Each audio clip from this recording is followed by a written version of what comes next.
Well, for the Coast Guard, no, alam naman natin, we notice na ang tinitira ng water cannon sa BFAR is yung mga communication equipment niya and the navigation equipment.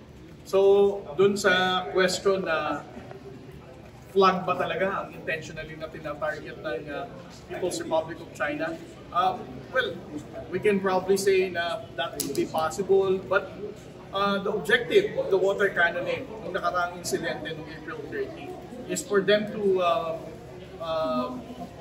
terminate ang ating mobility ng Coast Guard vessel and BFAR. And of course, we're relatively dependent sa ating communication equipment and navigation equipment. So for us, ang intention talaga nila dito is to target all those antennas na nasa superstructure na.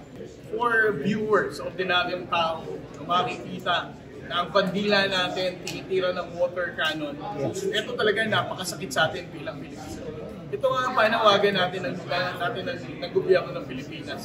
Na ang issue ng West Philippine Sea, dapat hindi na tayo nagpapasway sa mga fake news.